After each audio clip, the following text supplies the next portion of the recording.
Hello, adventurer. It's good to see you. You have made it to the morning grind.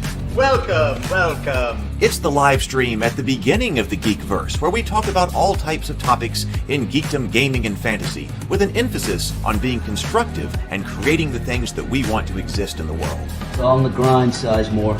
Can't be too fine, can't be too coarse.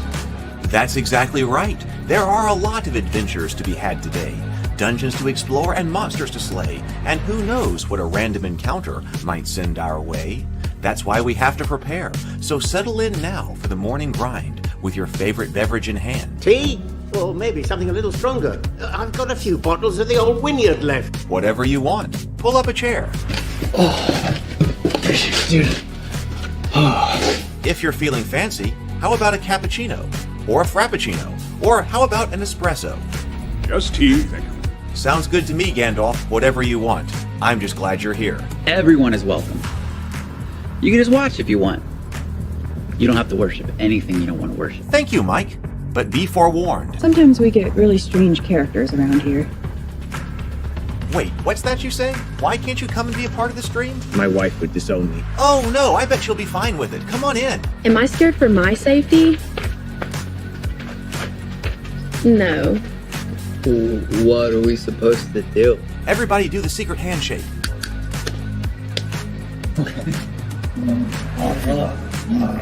Secret cultist handshake. Oh, now do wizards who love each other. This, my friend, is a science. I still don't have gills, but it's fine. It's all on the grind, son. Can't be too fine, can't be too coarse. Dude, this would be a sick place to bring the band. Indeed it would be, Dave. It really would. I'm seeing more people coming in. Welcome. Glad to have you here. Oh, look, here's someone new. Is this the cultist meetup? Yes it is. Come to hang out? Please accept me.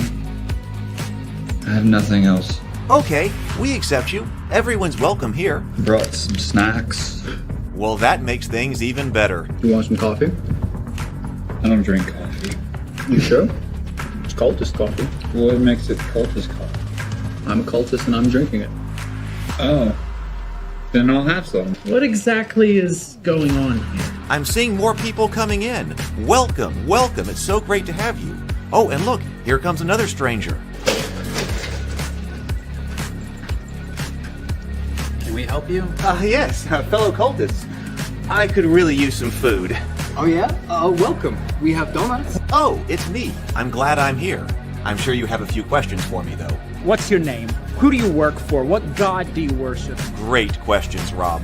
I'm Steve King, and I worship Nyarlathotep. No, not really. I'm just Heath, and I won't be worshiping anything this morning. But I will be your host. Welcome to the office. We're going to have a great time. I've got my coffee ready, because now it's time for the morning grind. If you could become a fish, that would be amazing. Then I could command you with my mental fish powers. Hey, good morning. Good morning, everybody. Great to see you. Kind of a lazy kind of Saturday here, or no, Sunday. Kind of a lazy kind of Sunday here.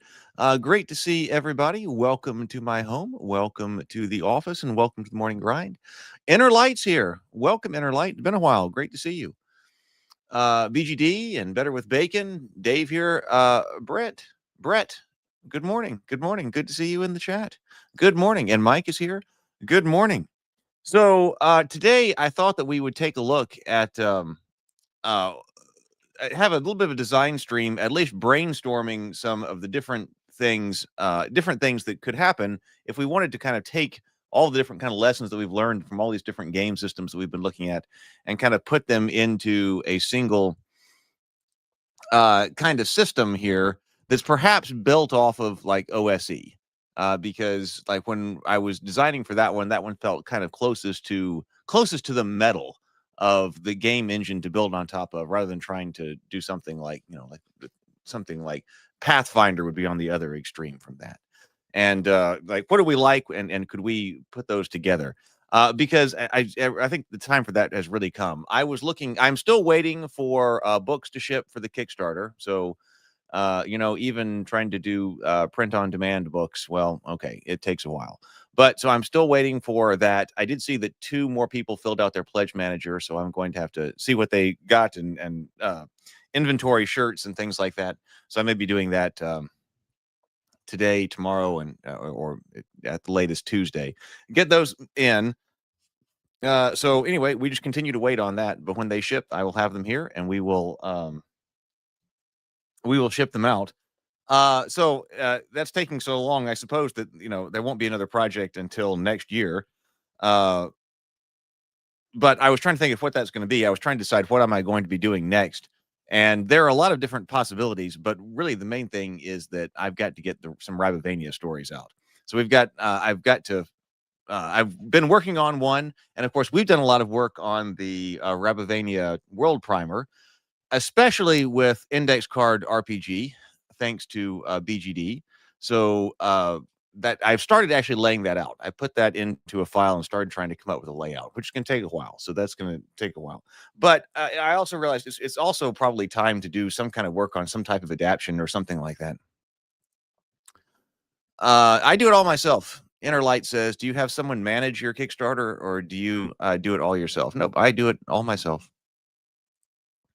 I set up I've been trying to turn the gaming room, since there hasn't been much gaming going on in it, into the shipping center. And I took a bunch of stuff out of the cabinets to put inventory in and things like that. So that's all sitting back there and getting organized for shipping. But I was saying that it's also probably time to, when I think about the RPG or something like that, it's like, I think it's time to make some kind of adaptation or something that is our own. And I've been trying to do that for a while. And I thought, maybe one of the fastest or easiest ways to do that is to build off of something existing rather than trying to, come up with something completely new, but try to come up with something that is playable, that is built off some kind of existing system. So I was like, hey, let's see if maybe OSE would be a good one to do.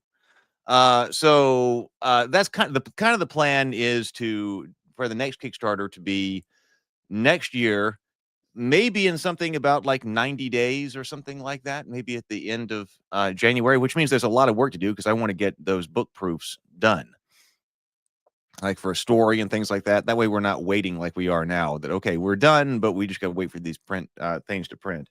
So I will probably do it not where we are adding stuff to the book, because that also, that was good because there weren't extra things. It was just a one-off for the Cultists RPG. But in the future, I guess I want the books kind of to be done by the time the Kickstarter runs. And then if there's some kind of bonus or something like that, that's going to have to be printed separately in an easier way, which was originally how I was going to do that one. But being that it was a one-off, it just seemed to make sense to have it all in the same book. So that's kind of what I think we need to get done. Brianna, because one option, I'm following along with Brianna. She was supposed to be launching something or talking publicly about her new attempt to get this film done. Turn her short film into a feature film. And she told me that she didn't have time to talk over the past, I don't know, a week and a half or 2 weeks or something like that. She said, I can't talk until after November 1st. Because I got to spend all my time getting ready for the launch of this new project and announcement. So I said, okay, but I haven't actually seen it yet, so I haven't heard anything from that yet. So if I do, I will let you guys know. So I'm kind of following along with her when she's got time, seeing what her process is going to be like working with this consulting producer, and seeing that if it's something that I think that we could follow for something like a Cultist movie. Potentially. And we'll see. We're going to see how Brianna goes. But rather than trying to do that, I'm going to right off the bat or anything like that, I'm going to watch what's going on with Brianna and then get some Rabavania stuff out there. I actually have one other project that I kind of want to do for Christmas, but we'll talk about that later. But that's kind of where I am. So I thought that today would be a good design stream. Yeah, I know. Well, Better with Bacon says, well, here we are, November 2nd. So yeah, I'm not sure what happened. That was what she put herself on, was a very ambitious kind of schedule to get this project announced and things like that. So it wouldn't surprise me if she ended up needing more time. So we will see. Hey, I got some water here, so let's do a breathe and sip. Let's do a breathe and sip. I've got water this morning, but you may have anything else. It's getting cold enough that it's time to start drinking coffee. I get coffee up at the winery now. But let's do 2 deep breaths, deep inhales, complete exhales, and then take a sip of our favorite beverage. So here we go.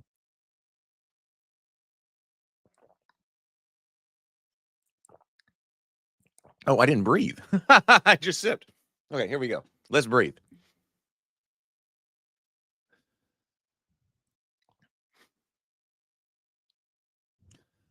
All right, now sip. I guess I was thirsty. Had to go right for the sip. Okay. Now, eventually, I do want to. I think that a reasonable thing to do later is to put stuff like this more directly into the layout software, because the layout is a big deal. And so after I like working in Scrivener for the text, but eventually once things kind of get sorted out, I think it's probably a good idea to move over to the layout design software directly and just enter it in there. That way, okay, it's not that way you're kind of doing both at the same time, I think. And that will make it go faster, I think. But let's see here. So this is like I think we should do a brainstorm here. I'm just going to add this up here. I don't remember if we worked on this document or if I did. So this is kind of like brainstorm.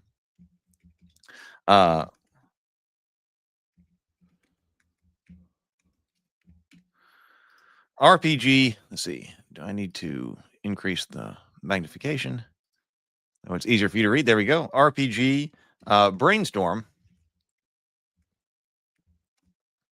Kind of like what to modify. I guess we can put that way. What to modify on an OSE base. Kind of assuming, I think, yeah, at the moment I'm using InDesign. Yeah, I've got InDesign. I've got the Adobe stuff, which is expensive. But lately I've been using Photoshop more when I've been doing work with images. Actually, working with Nano Banana and things like that, I've actually started using Photoshop more. So I've actually had reason to open up Photoshop. I use Illustrator. And now I've got books in InDesign. So at the moment, that's what I got. So, okay, so I was kind of like, for this kind of brainstorm process, I was thinking what to modify on an OSE base, but also like what not to modify. Like what goes into making it a whole new game. And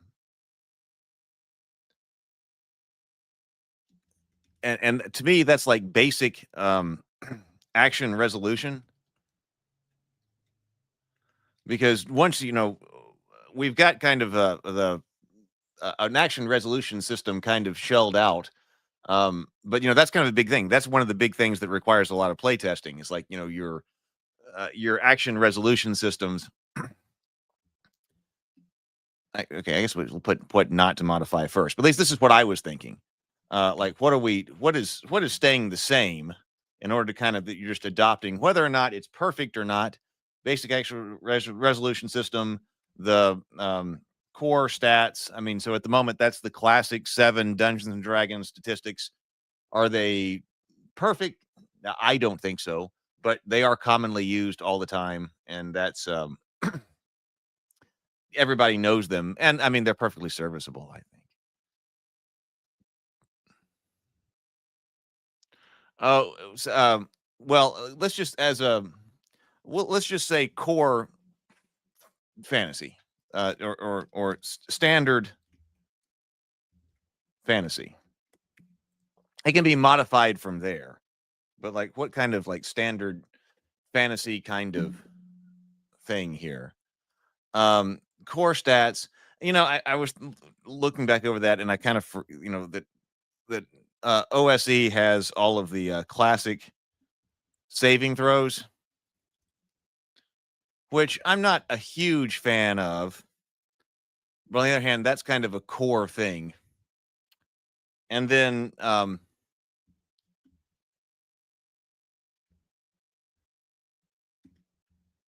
classes, it's got both, and it's got both classes and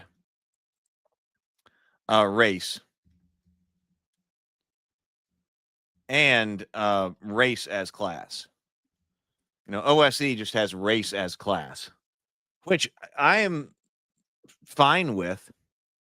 It seems like there's going to be a new version or new edition of the books that are coming out next year. I was reading, I guess it was on Reddit, that was saying that the classes and races, it was class and race was going to become standard in the next books rather than race as class.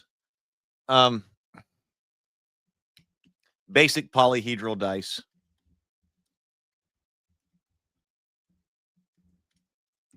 Use like no custom dice or something like that. So if that's that's there.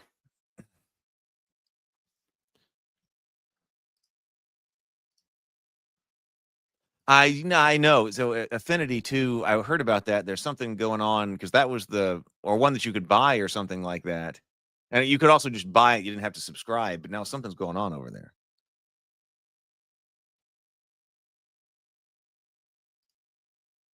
Frederick says that Lloyd Alexander's BX book is still available on Amazon. Good to know. But then, we talk a lot about, okay, so to modify initiative,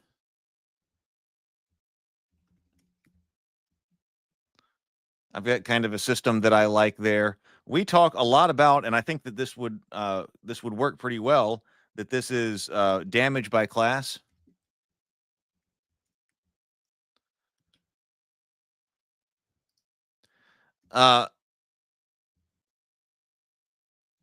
Integrate time pressure.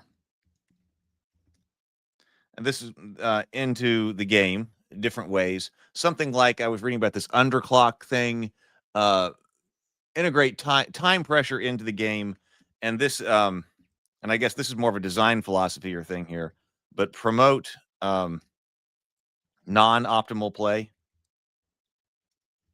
And that's probably, and the time pressure, I think, has something to do with that. Promote non-optimal play, and also initiative probably has something to do with that as well. This might be more of a game design philosophy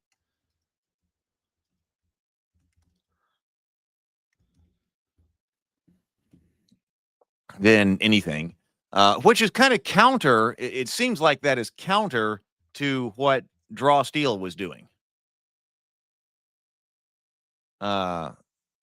Right. Yes. Yeah, I know. Advanced. Right. OSE Advanced. BGD says that. Yeah. OSE Advanced allows for the combinations of the races and classes. Right. The OSE Advanced book does. The core book, the whatever they call the non-advanced basic.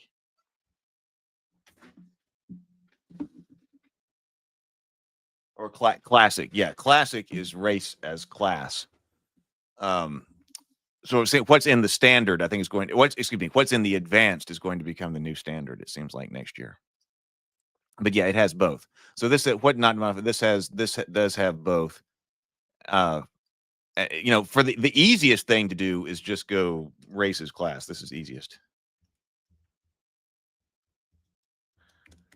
And also, often think probably just fine. But I was saying that promote non-optimal play, that seems like exactly the opposite of the Draw Steel that we got over there, that was talking about how you're supposed to discuss with one another, who's supposed to go next, what kind of power you got. That game was it seemed to be based on that, trying to encourage an optimal kind of play style.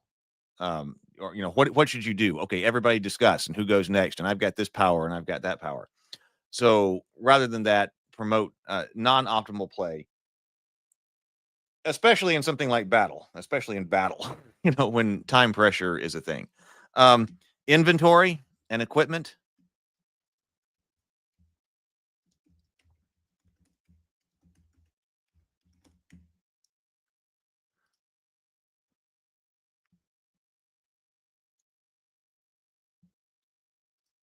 Sounds like option bloat. Too many options to display the stimulation.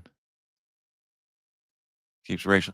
Well, yeah, I think that it gave the OS. You're talking about allowing all combinations of races and classes. Yeah, I think it says someplace that like, hey, it's up for the game master to decide which combinations are appropriate and which ones are not. Better with Bacon says promoting non-optimal play is about encouraging being a character over being a player. It isn't a puzzle to solve with a minimum amount of correct movements. It's about existing in a living world. Yes. But also, I mean, I think that there's things that you can do mechanically to prevent that. Like my example is like playing Hero Quest, that there's clearly a optimal way to play Hero Quest. And that's every room that you go into, you know, you should do that at the top of your hero lineup. Everybody needs to be lined up outside the door. Wait for the top of the hero lineup. The person opens the door, and then you go in like a SWAT team. That's the most optimal way to play, and try to kill all the monsters before they kill you, before they can roll dice against you, because your job is to reduce the number of dice that are going to be rolled against you, basically, as the player. So, but that's not necessarily the most fun way to play, but it is like the optimal way to play. But that has a lot to do with like there is no time pressure in Hero Quest. If you can always spend as much time as you want getting everybody, you know, walked up to the door, and there's no monster going to randomly come up and find you. Those mechanics or the lack of those mechanics in that case promote an optimal play style. And there's no, you know, you can spend as much time talking at the table as you want about what the next move is going to be. So that's why I'm thinking, other than from the role play perspective, which is what Bacon was talking about, from the game perspective, you know, make a decision. Yeah, it seemed like that, and what little I know about fourth, okay, I mean, it seems that way.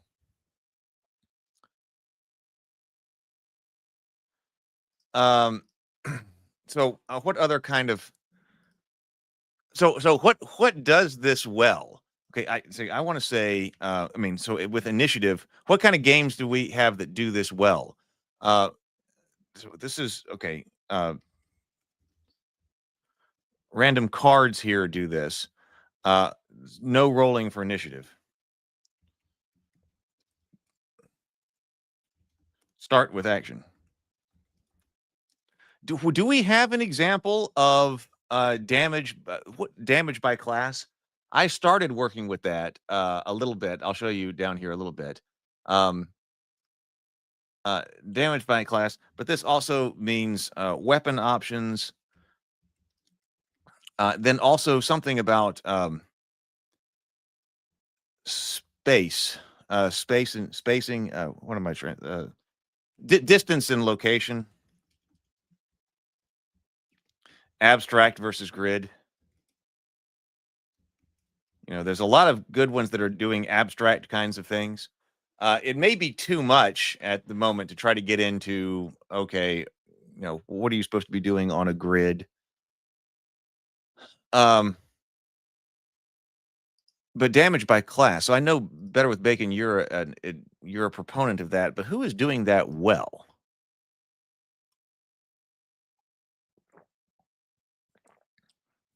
Hey, Michael. So like over here, I started like, here's the class, started trying to rewrite, you know, come up with like a class table. And this is too much. Oh, okay. Hit points and wounds. Let me put that up here. Something to address is hit points and wounds. That overall, I'm not a fan of inflationary hit points, but that seems to be a core part of the game and what this is built on. So I'll put up here what not to, that we're going to have hit points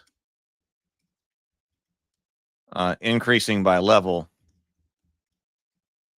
Well, I guess we are modifying this, but we're leaving hit points, but increasing by level, but with adjustment. So I guess that is technically modified, but we're leaving the game seems based around inflationary hit points. So, okay, I don't see a way to.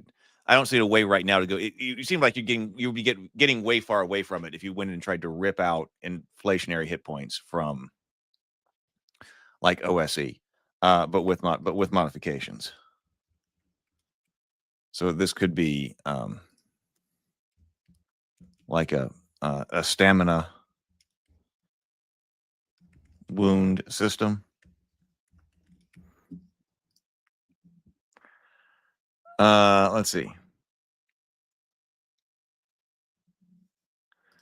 Damage by class would be like the Powered by the Apocalypse games that is a love letter to D&D that I cannot recall the name of right now.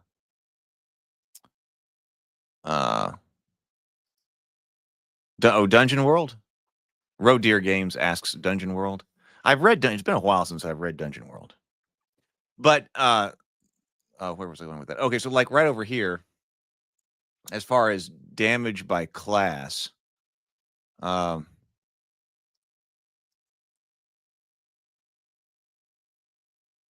Dungeon World. Okay, so Mike confirms that that's it. Yeah, that's been a long time. Like I had this thing here is too complicated. I've got stamina and wounds that I was playing with over here.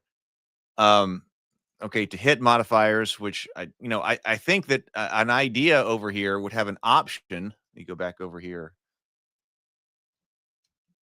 Option to remove the to hit roll. That's kind of majorly life-changing to remove the to hit roll. But the OSE right now already has both Thaco and attack bonuses built in. Like you choose which one you want. So it could be the same way here, that like here is you have those options there, but then also kind of remove the to hit roll. So damage with kind of the philosophy here. I mean, the philosophy of fast turns. I guess this is more of a game design kind of philosophy. But I do really like what a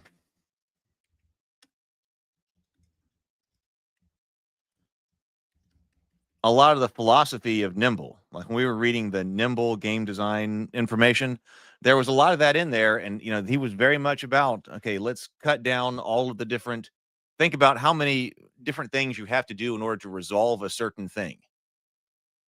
And even if it feels natural or right, like armor as damage reduction, which I'm a fan of. I have been a huge fan of armor as damage reduction. But, Nimble made a strong case. Like, okay, every time you got to subtract something. Like, in order to figure out how many points of damage are on this orc, you got to know what the orc's damage reduction is. And if you're doing, hit locations or something like that, you would have to know that. But that's the information you have to get from another player. Like everything, if you can resolve it in one roll and you don't have to get information from another player, that would be great.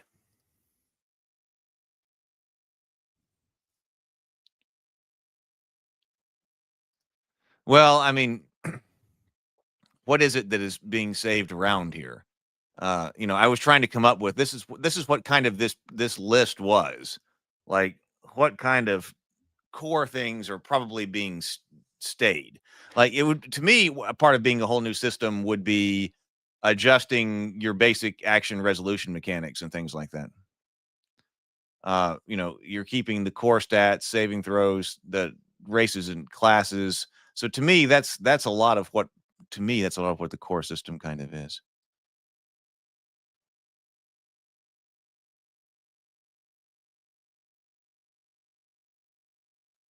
Let's see. BGD says you also have the option to create a progression system that has classes without levels, like ICRPG. I greatly prefer narratively appropriate milestone rewards to set XP-based level ties to buffs. Yeah, and so that's something that I think would stay here, like that, which also addresses Mike's question. XP and levels. It seems like if you're in this kind of mindset, then you're probably expecting XP and levels. Although, there is not nearly as much stuff in an OSE class, which makes it easier, for design purposes and play purposes. You don't have a million different options. But I would say that's one thing would not be modified would be the idea here that you've got you're gaining experience points and gaining in level. But going down here, like I was saying, this is too much. Here's the hit. But then I was like, okay, what about what damage by class? You could just have flat damage by class and say, here's your class, here is your damage. But it seems like there are different weapon categories. And so I think that's when I said weapon options. I think that it makes more sense that if your damage is based on your class, then damage is not a reason to use any particular weapon. Yes, the wizard can pick up the battle axe, but he just doesn't do much damage with it because he doesn't really know how to use it, and it's too heavy and awkward for him, right? But on the other hand, you could separate things out into about 3 different categories of size. Like I had, improvised weapons, small weapons, missile and thrown, one-handed and two-handed weapons. But that is too much. That's too fine grade. So I think there needs to be like 3. First of all, I think that missile and thrown needs to go because a missile weapon or a thrown weapon needs to be something that is like a tag on the weapon and not a specific damage category. I think like that. So I think that maybe like improvised and small maybe should go together. We're going to drop missile and thrown. That becomes a tag.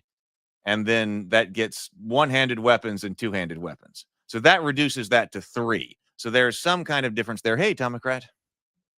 There's some kind of difference there. You do get a damage bonus for like two-handed weapons. Kind of a standard here, one-handed weapon. Let damage type, if that matters. That's a characteristic of the weapon, whether it's bludgeoning or cutting, and then small over here, and then that way something like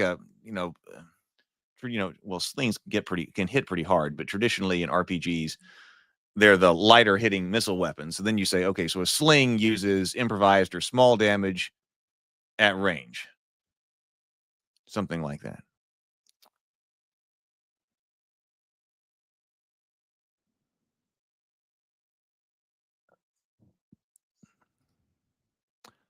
BG says, I would worry less about expected mindset. I think you could totally build upon the framework of OSE, class race, and apply class-specific milestone progression to it successfully. Is there one that we should look at? Is there one that is there one out there that adds that to OSE?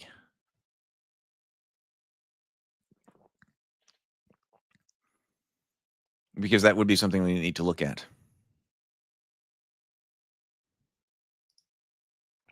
Yeah, so not the D&D longsword, but the historic longsword or the bastard swords, like that's something that a weapon could have a tag, so that you say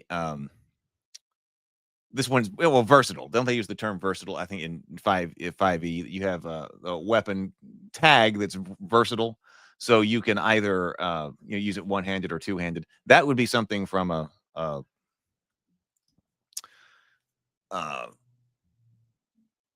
that would be something that's a property of the weapon. But that breaks it down to three different categories. I think that works. And then over here, I want to look at how we're balancing stamina with wounds. So wounds, like that's you're actually getting hurt in a stamina wound system, and then basically your wounds don't really increase very much throughout your level progression, but that your stamina would. And I'm not sure if I already balanced these between what is there and how many hit points a character gets in OSE. Like I wouldn't want to change that up because that's the rest of the game's bad guys and things like that are still expecting that. But some number of stamina and some number of wounds, that your stamina has got to be depleted first before you go into wounds, and then it starts to matter. Or that means like blood has been drawn and you're actually sustaining some kind of wound.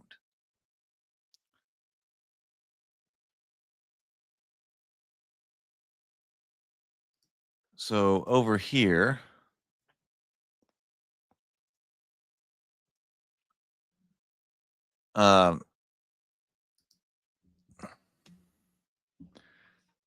you know, this is not an RPG, but I seem to remember Great Helm had lots of great weapon options.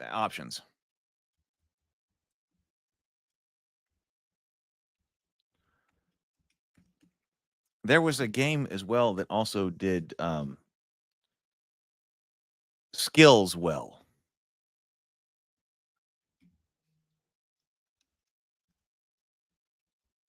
Which one was that one? So like abstract location, I mean, index card RPG.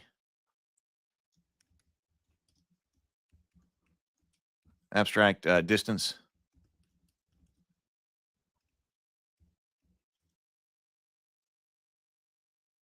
It sounds like there's like an alligator or something up in my attic or something. I started hearing again this morning. I haven't had anything up there in like this season, but now all of a sudden this morning when I woke up, I was like, what is all this noise? And it sounds like there's like an alligator up there. Going to have to check that out. ICRPG.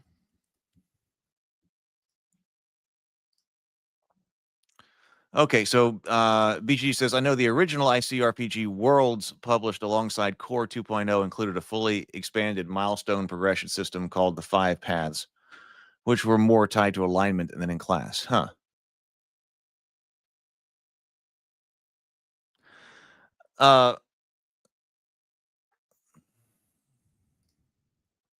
Wasn't it based on like just based on D6 rolls? Where is where did I write adventuring skills? Oh, skills and adventuring skills. D6 based game. So your skill ranks were like just based on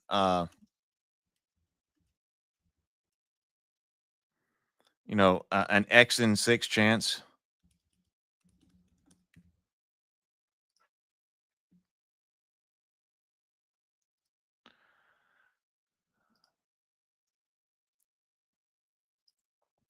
And we need to be sure, like if we're integrating skills here, have to be sure are competent. You know, I like the idea that, you know, the fighter is the fighter. So play up the fighter as the fighter class. And multi-attack seems to be something that is often added to the fighter.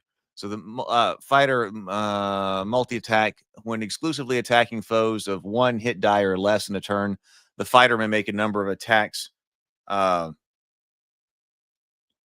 to the number, but may make additional attacks. Like if he increases in level, then he becomes better at taking out taking out numerous small foes.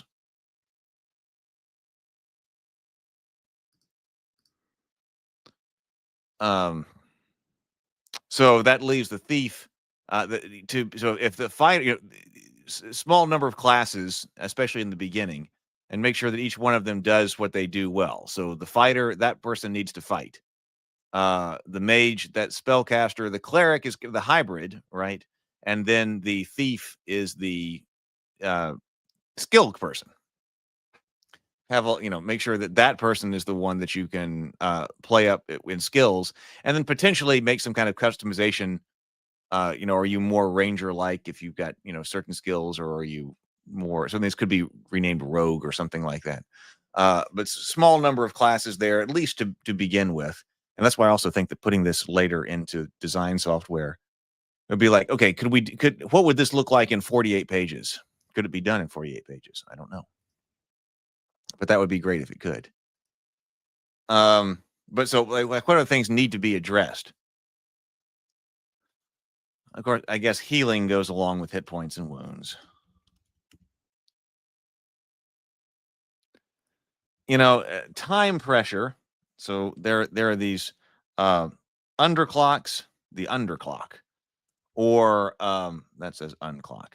The underclock, not underclothes, underclock, or similar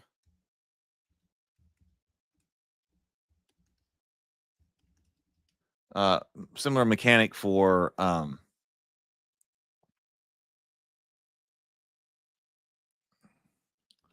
time pressure.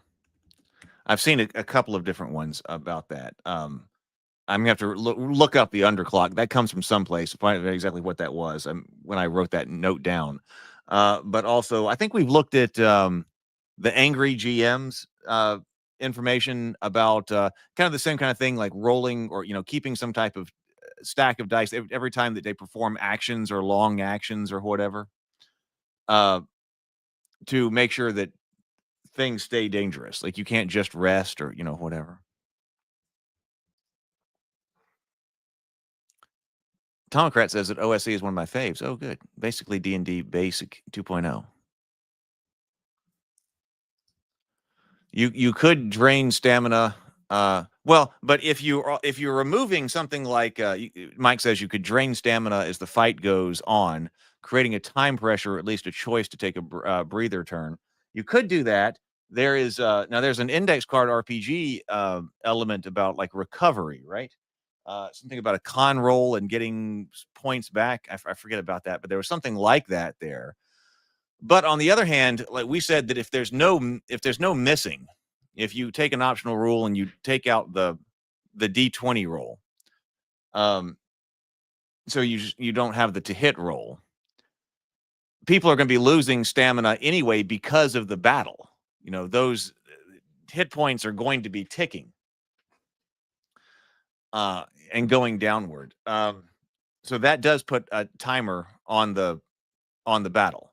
And the more I think about it with like just the D20, like what is that D20 doing for you? The D20 roll is there to tell you almost a binary. Do I hit or do I miss? If I hit, then I'm going to roll a separate die that is disconnected from that roll to roll damage. The miss never changes the game state. Why not just a low roll on the damage die? Now, of course, that does give you the critical. So I want to think about that. In fact, that's been kind of the most challenging because every time I think about it, I get back to needing custom dice, which I think is ultimately the way I want to go. But with something like this, I don't think that's appropriate to do. You just use the existing dice because the D20 does, nat 20, that's critical. So roll double damage or double dice damage, whichever one it is. But yeah, that one's not a really exciting, but that one seems like it's not a really exciting die to roll. I mean, yes, sometimes you hit the 20, but otherwise it's going to tell you, yes, I hit. No, I didn't.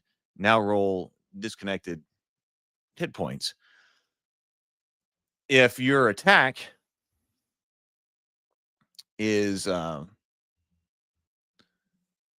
rolling damage on something, that's putting a clock on it. Unless you use layered D20 results. I mean, that's another option is to add more stuff. 1 to 2, dropped weapon. Yeah, you could do something like that. I think no critical fumbles. We've talked about that quite a bit. The critical hits are fun, but critical fumbles are not. By and large. We've talked about that quite a bit. So I think we leave out the heroes aren't going to be fumbling their weapons.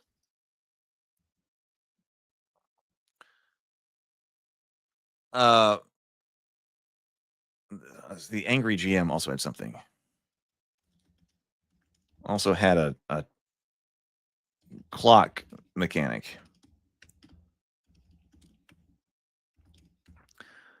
I'm not sure what I don't see that as often as I kind of think that we should. I mean, the Shadow Dark 1 hour timer. To me, that doesn't really do a whole lot. That's 1 hour of actual time that your torch is on.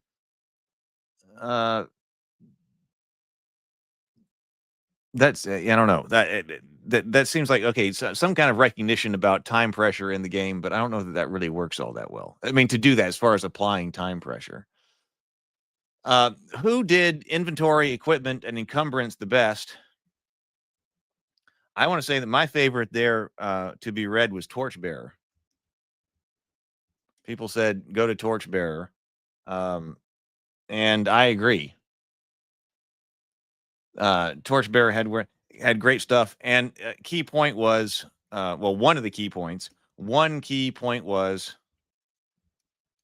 that all the equipment had a purpose or reason to choose it.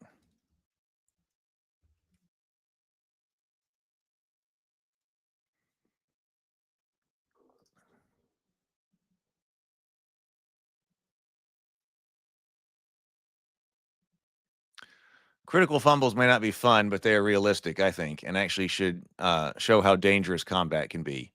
Well, okay, but let's err on the fun side. So I'm thinking here, err on the fun side. Like that's something that people take up. But we're like, let's show how. Now, I'm all for showing how dangerous combat can be, but let's make it dangerous because the goblin shoved a spear up under your rib cage, and not because you accidentally whacked yourself in the leg with your sword. Better with Bacon says critical fumbles can be fun depending on the tone of the game. If you're playing a fantasy superhero, it feels bad. If you're playing a normal guy against impossible odds, it can be fun.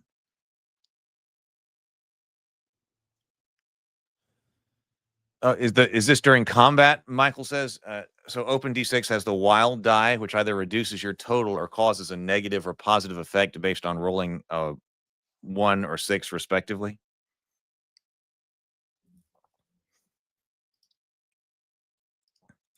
There's I was trying to come up with a way. I think this whole discussion this whole this topic warrants its own discussion. So we certainly will do that if we talk about like damage or damage by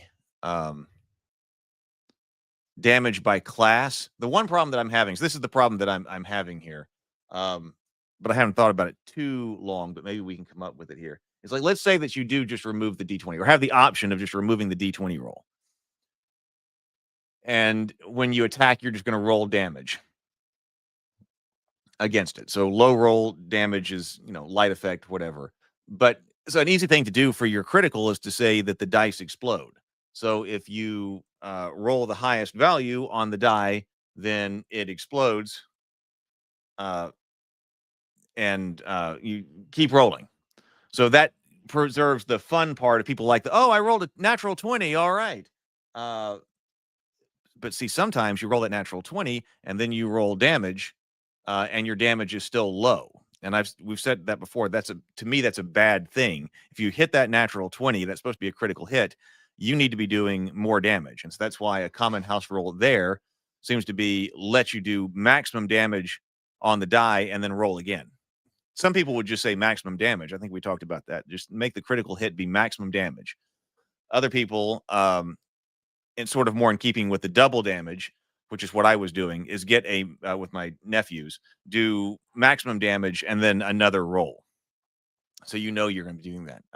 So this would here, when you hit, like if you have a D6 damage here, then you roll a 6, then you roll again.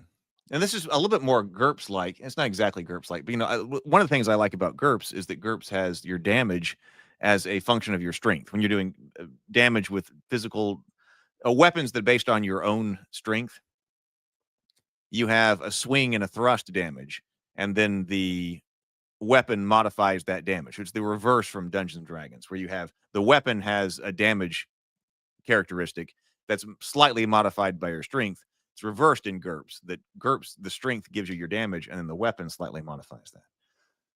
But so I was saying the problem here is that, okay, like at the moment, this is a fighter or whatever at D6. If you go down and say the wizard has D3 damage, physical damage, then that's more likely to explode.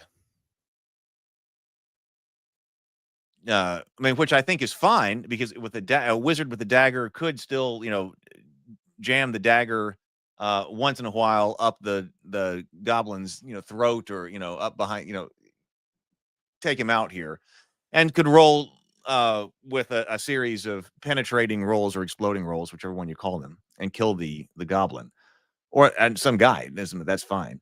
But it does seem wrong to have the wizard have their damage dice exploding more often. And so a way to fix that would be to actually have a critical die that you roll together with it. Which I don't know how elegant that is. See, the D20 roll, there's the optional rule, which I like as far as speeding things up at the table. If you have the D20 and your damage die and you roll those together at the table. And then if the D20 says you miss, you just ignore the damage roll. But no one seems to actually play that way.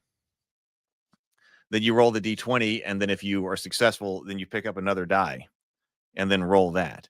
And plus, I think part of that is because people don't want to see a large damage roll coupled with a miss on a D20. But that is taking time. But if you could actually have something where you roll it the same, and roll at the same time, you have to roll at the same time.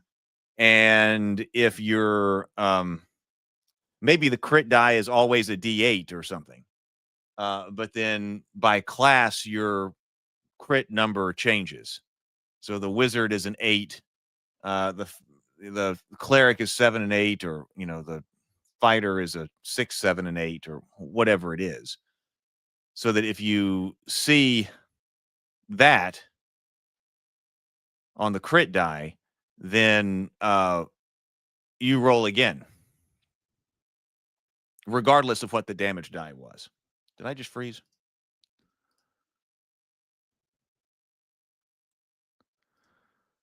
I do look like maybe I can still be heard, but it does look like my camera froze. Let me see if I can fix that. Just one second.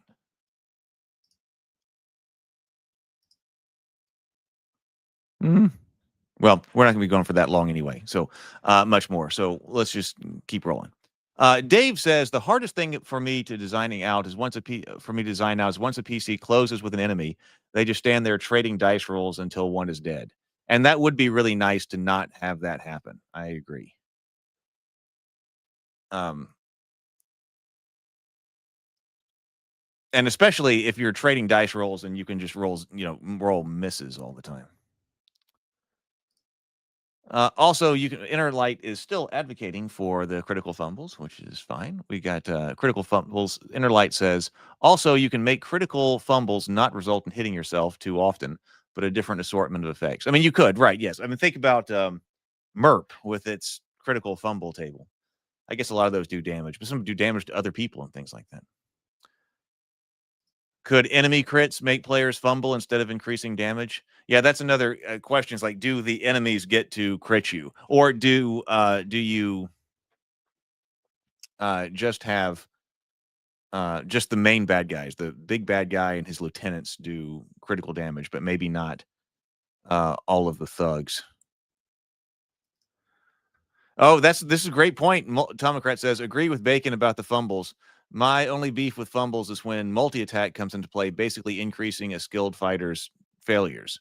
Yeah, that's a characteristic of the dice that is similar to what I was just trying to describe or fix with the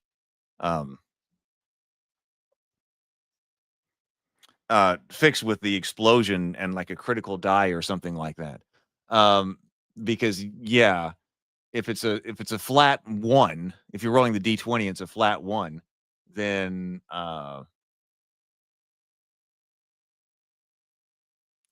the more times you roll the D20, the more times you're likely to roll to hit yourself or fumble in some way. Whereas the multi-attack is specifically there to say this guy is getting extraordinarily skilled. So it should decrease his fumble chance. I mean, he should really have a decreased fumble chance by then. So I guess the way to do that, just talking out loud, would be similar to that kind of critical die. I mean, I guess what if you went, I don't think this is a good idea, but just talking out loud, what if you made that critical die a D20 that you're rolling along with your damage die, and you ignore it unless if it indicates a critical or a fumble. And if it's D20, then you've got greater range. You can say that, the wizard will fumble on a 3, 2, or 1. And only crit on a 20, whereas the fighter crits on 18, 19, and 20, only fumbles on a 1, or at some point just ignores fumble. Like maybe by the time that he gets to some level, the fighter never fumbles his weapon. I like that. You just ignore all fumble results. Maybe the wizard can't crit. I mean, I guess if you were doing that, then you could play with them different like that. Like the wizard, okay, is never actually going to crit, so it's never going to double the dice, but has to check for fumbles. But on the other hand, those kind of results, I like to just be sitting there right there on the die.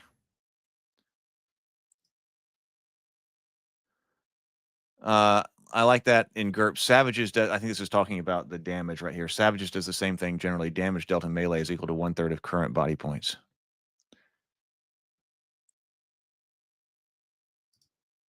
GURPS is the Lego technique of RPG, and it can't do everything.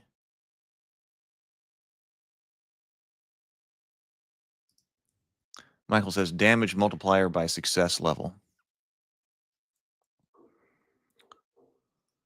Yeah, that or let them check once. You could do that too. Give the fighter 1 fumble. But that you're talking about different things the fumble does. If you're going for fast turns, checking the well, let's go to the fumble table. I mean, maybe that's fun. I mean, it has been. I mean, I played Rollmaster. I played MERP. Let's go to the fumble table. And I think actually it probably also did Combat and Tactics have the fumble table in there? I know it had the crit table or something like that. So sometimes that's fun. Other times, okay. So just ignoring that. Yeah, it can do everything. GURPS really, and by the way, GURPS is coming out with a revised 4th edition. I may have mentioned that last time, but I saw that GURPS is coming out with a revised 4th edition, and I am interested in that. It's been a while. Yeah, I do like GURPS. I wish they had a more permissive license. But okay, so anyway, this is just kind of my brainstorm right now about what kinds of things. Okay, Battle Fury. Actually, this was the other thing. I think this was was this based off Third Age? Because there have been 2 games that we have had, we've seen that actually increases your capability in battle. We were talking about putting a timer on battle, but we could do that just through hit points. If hit points are constantly going downward, that's effectively a cap on the length of the battle. Instead of people getting less capable as battle goes on by like expending hit points and whatever else, sometimes they get some games have them getting more capable. And so that's I think that was Third Age, that after the first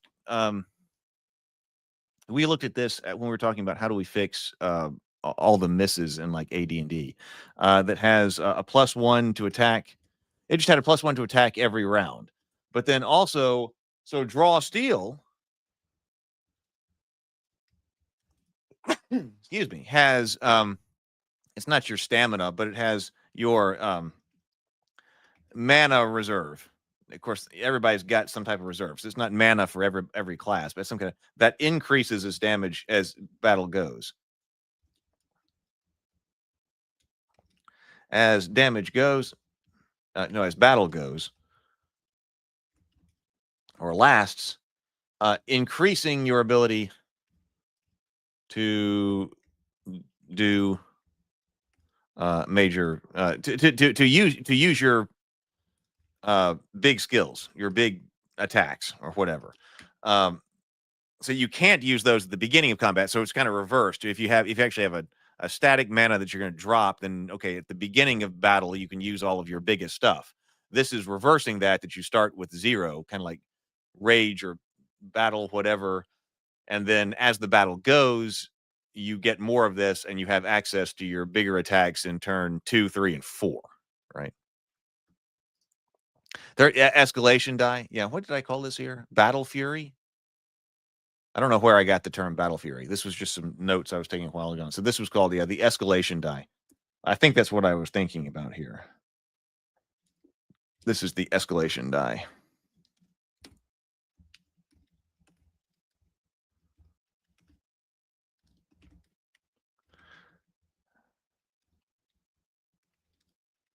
However you spell that. Escalation die.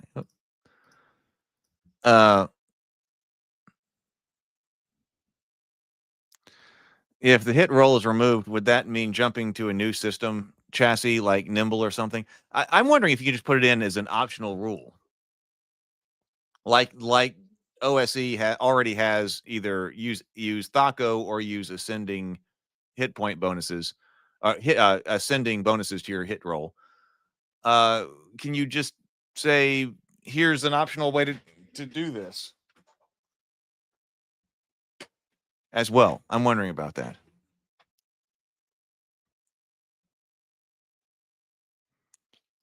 I have not RuneQuest. I have not played that. Has an intense crit table. I do want to. But like to me, like you're talking about also the danger of combat. That loss of wounds needs to matter.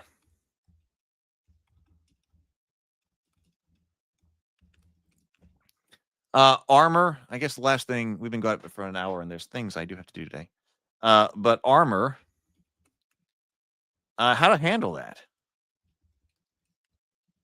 Traditionally, I'm also a fan of active defense.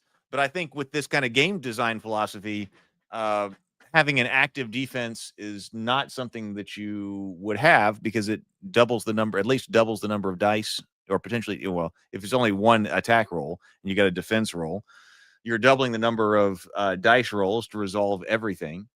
So I don't think active defense is right. But on the other hand, there could be things like, like a reaction, like Nimble does the reaction thing to use your shield or something like that. But how do you handle that? Traditionally, I like armor as DR. Armor is damage reduction. But the Nimble philosophy on that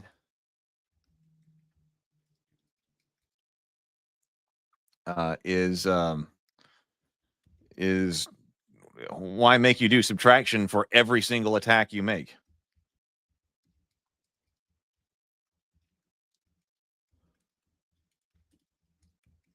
I suppose in this case that if you're getting rid of the to hit roll, then you've got to do something different with armor than just AC, right? Armor, so another option is, armor as AC, classic D&D.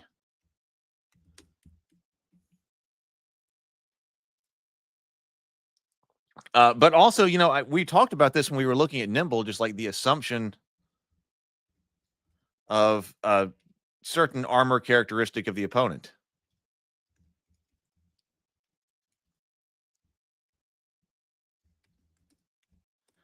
If generally speaking, armor is all combatants are armored combatants.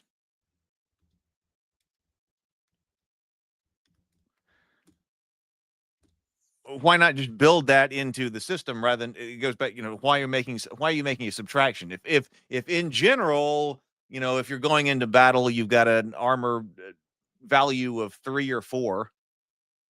And if everybody generally has 3 or 4, somebody's got a 2 and somebody's got a 5, why are we generally subtracting the same number from the damage every attack? Why not just build that in so you don't have to do that step? That's kind of the Nimble design philosophy. Our armored combatants only make a change for heavily armored, those characters that are heavily armored, or for lightly armored or undefended.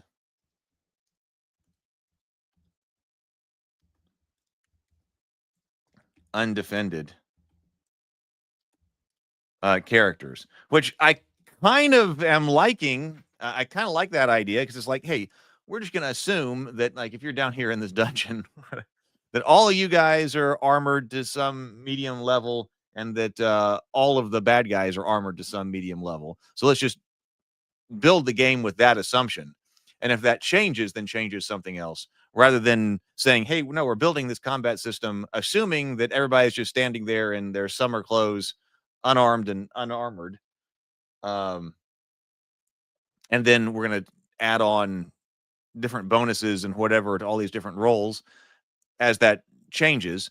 But it's always going to change because we're adventurers and we wear armor and we're fighting things that wear armor. So why not just start from that base? I do kind of like that idea. Right. So they were always in medium armor unless indicated otherwise. Hey, did we ever look at Daggerheart? I don't think we did. I think armor boils down to more hit points. Like Daggerheart armor should just be more health. I mean, now you could do it that way too. So that you could do it that way. Let's just make that note. Armor as health. And this is Daggerheart.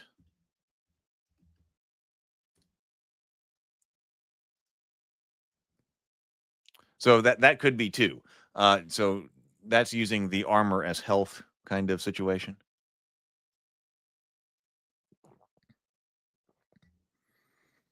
But, from the math perspective, sometimes in some systems that's probably better, because if you're saying, okay, this is damage reduction, that's a subtraction every time. Whereas armor as health, just that's added to their health total before combat even begins. And then boom, you don't have to worry about it again. So you probably could look at, like, what's the mathematical difference of saying subtract 2 from your damage roll every turn, and it's going to take 3 rounds to kill this guy. So you're subtracting 6 hits versus just saying this guy gets 6 extra hit points. What's the difference there? I mean, there might be one but there might not be too, depending on the complexity of the system and what's going into that. So, like, why not just add instead of require the subtraction every time? Maybe we did. Yeah, maybe we did. Maybe we looked at the demo of Daggerheart. Yeah, because there was something. Yeah, I think you're right. I think we did look at something about that, because I remember something about that's the game that's like, I succeed with hope or I succeed with fear or something like that. Dave says basic math should never be removed from these games.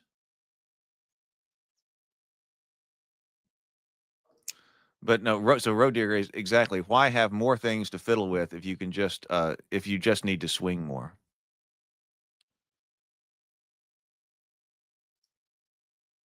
Is that about Daggerheart there? So anyway, that's kind of what I'm thinking. Like with the next projects, I don't know. I guess I want to do the first Rabavania Clovis story. And unfortunately, the thing is that we've done the world primer for not that era in Rabavania, not the heroic Celtic inspired warriors. So I want to try to look at that, because it would be great to have, here's the story, and then here is the associated game manual. But I keep making things in the wrong order. But it also seems like we need a system here. And then later, if we want to go and do something like, okay, let's really work with the action resolution system, the core stats, adjusting all this kind of stuff up here, that to me gets into, okay, building out a whole new system. But if a lot of this stuff down here works as a modification of OSE, that lets it kind of get out into the world, and then you come in and you start to work on the chassis underneath it, I think, maybe. Yeah, and so maybe focus on the game, on combat taking about 3 turns. This way it's not too quick or a slog. I'm with that. 3 to 4 turns, something like that. Especially, and if they're quick, maybe you can get up to 4 or something like that. But Michael says, because fiddling with something affects the outcome. it is more interesting. Because if fiddling with something affects the outcome, it's more interesting. You're talking about, I think this is in reference to, do you just have armor add hit points to you or something? You know, that would be a way to get more hit points in a game without having inflationary hit points. Okay, everybody's got 4 to 8 or something like that. And if you want more hit points, then it's time for you to put on the Hallberg. And then you've got them. Okay, well, I am going to get out of here. Unfortunately, I have running around to do, but I've got a project I want to work on before Christmas too, and I hope I'm going to be able to do that. But yes, we are into November now. Well into November. So it is happening. So everybody, I will see you later. I guess we will talk again on Wednesday. So probably, like I said, we've been through a lot of our games, so I think it's time to start working on these projects again. So I'm anticipating streams being about working on a project like this for the foreseeable future. Okay, I will see you later.